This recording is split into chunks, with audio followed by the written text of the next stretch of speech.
शिव महापुराण के अनुसार आज की पावन तिथि के दिन भगवान भोलेनाथ का प्राकट्य भी हुआ था। और किस रूप में हुआ था? शिवलिंग के रूप में।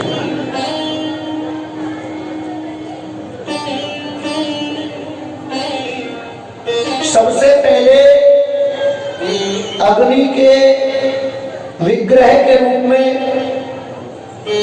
भगवान शंकर जी प्रकट हुए।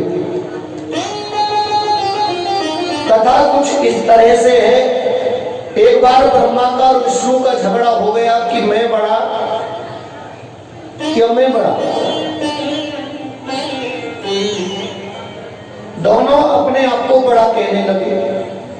ब्रह्मा जी कहते हैं मैं बड़ा और विष्णु कहते हैं मैं बड़ा। अब इस बड़प्पन के चक्कर में दोनों में झगड़ा हो गया। अब जब नौबत हाथापाई तक आई तो भगवान शंकर जी प्रकट हो गए बीच में अग्निमय ज्योतिर्लिंग के रूप में।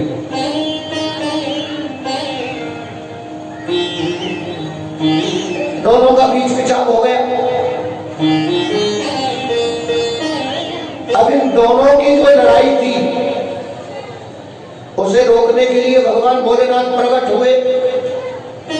अब ब्रह्मा और विष्णु दोनों ने कहा कि भाई जो भी शिवलिंग की ऊंचाई को और गहराई को जान लेगा वही बड़ा माना जाएगा। अब ब्रह्मा जी तो ऊपर की तरफ गए और भगवान नारायण नीचे की तरफ गए।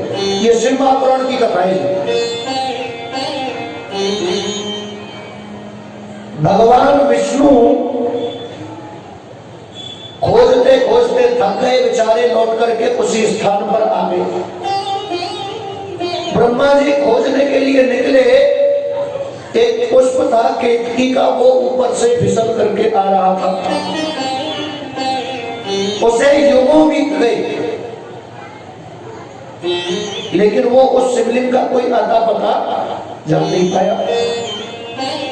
अब ब्रह्मा जी ने उसे देखा तो उस केतकी से कहा कि भैया तू इस शिवलिंग का और चोर जानता है?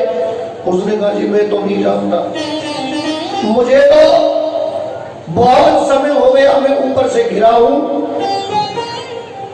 फिसलता चला आ रहा हूं, लेकिन मुझे इस शिवलिंग का कोई और चोर नजर नहीं आया।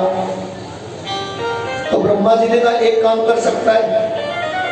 उसने कहा बोलो। देख ऐसा है, मेरा और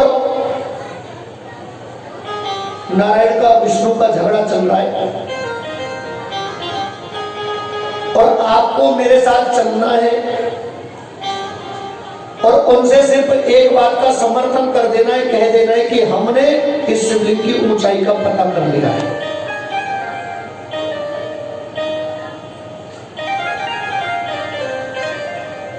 केतकी ने कहा मुझे क्या मिलेगा? ब्रह्मा जी ने कहा तुमको ये मिलेगा कि मेरी पूजा तुम्हारे बिना होगी नहीं, अधूरी रहेगी। केतकी ने कहा ये तो और बढ़िया बात है, मुझे मिल तो मिल जाएगा। अब ये लौट करके आ गए। भगवान विष्णु विश्राम फरमा रहे थे। जब ये आए तो भगवान बैठे हुए, उन्होंने कहा हाँ जी ब्रह्मा जी पता लगाया है? तो ब्रह्मा जी ने कहा हाँ जी पता लगा लिया।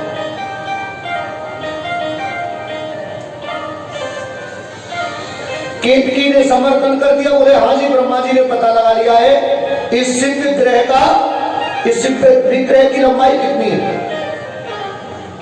भगवान विष्णु ने ब्रह्मा जी के पूजन की तैयारी करना शुरू कर दिया, लेकिन भगवान शंकर जी को ये बर्दाश्त नहीं हुआ। और जब शंकर जी को ये बर्दाश्त नहीं हुआ तो अग्निमय ज्योतिर्लिंग से भगवान शंकर प्रकट हो गए। बोलो शंकर भगवान की। बंधुओं ब्रह्मा जी के पहले 5 मुख थे। कितने? 5। भगवान शंकर जी ने क्रोध करके झूठ बोलने के कारण जिस मुख से ब्रह्मा जी ने झूठ बोला, भगवान शंकर जी ने उसी को नोच लिया।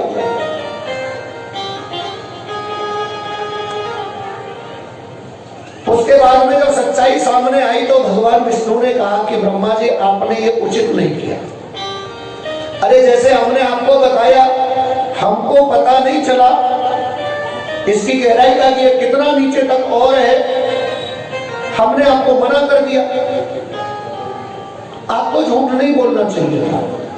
इधर भगवान शंकर जी का क्रोध शांत ही नहीं होता। आखिरकार भगवान विष्णु ने स्तुति की, भगवान शंकर जी को मनाया, तब जाकर के भगवान प्रसन्न हुए। लेकिन उस दिन से भगवान भोलेनाथ ने भी कह दिया केतकी तूने भी झूठ बोला है, तू मेरी पूजा में चढ़ाया नहीं जाएगा। प्रेम से बोलो राधे राधे। केतकी के पुष्प से न नारायण की पूजा होती है और न भगवान शंकर जी की पूजा होती है। केवल झूठ बोलने की वजह से ये अपने सम्मान को खो चुका था।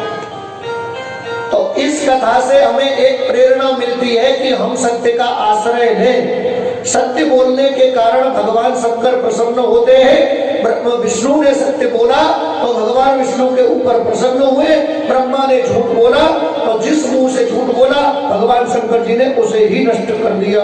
जो लोग झूठ बोलते हैं वो भगवान शंकर जी के क्रोध का भाजन बनते हैं। इसलिए झूठ नहीं बोलना चाहिए।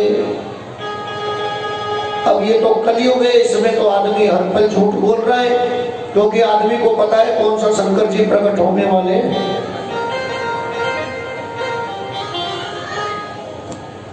सांच बराबर तप नहीं, झूठ बराबर पाप, जाके हृदय सांच है ताके हृदय पाप। जो व्यक्ति सत्य बोलता है वो भले यज्ञ ना करे, दान ना करे, पाठ पूजा ना करे, कोई बात नहीं, लेकिन एक चीज का ध्यान रखना चाहिए सत्य बोलने वालों को कि सत्यम ब्रूयात् प्रियम ब्रूयात् न ब्रूयात् सत्यम अप्रियम। सत्य जरूर बोले, लेकिन सत्य भी कैसा बोले जो प्रिय हो, अच्छा हो, जिससे कोई विध्वंस होने वाला नहीं हो, लड़ाई झगड़ा नहीं होने वाला हो। कई लोग सत्य बोलते हैं और वो सत्य इतना खतरनाक तरीके से बोल जाते हैं कि भयंकर विनाश करवा देते हैं। प्रेम से बोलो राधे राधे। हाँ,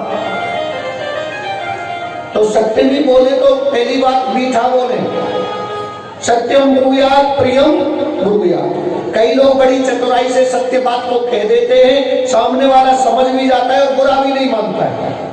और कई लोग ऐसे सत्यवादी होते हैं, कर्कश कठोर सत्यवादी, जो कहते हैं कि हम तो पेट में कुछ रखते ही नहीं है, एकदम साफ बोलते।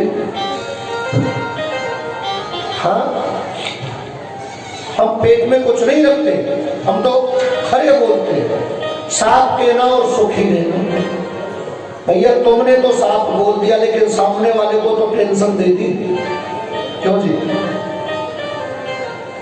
अरे सत्य बोल रहे हैं तो प्यार से बोलिए, तरीके से बोलिए, रिश्ते भी न टूटे और सत्य भी बोल दिया जाए। सांप मरे ना लाठी टूटे। क्यों जी? ये काम हो जाए तो कितना बढ़िया है। और जो ज्यादा स्पष्टवादी लोग होते हैं उन लोगों को थोड़ा सावधान रहना चाहिए और सावधानी से सत्य बोलना चाहिए। तो बंधुओं, भारतवर्ष में ही क्या पूरे विश्व में उसी समय से शिवलिंग की पूजा होती है। भगवान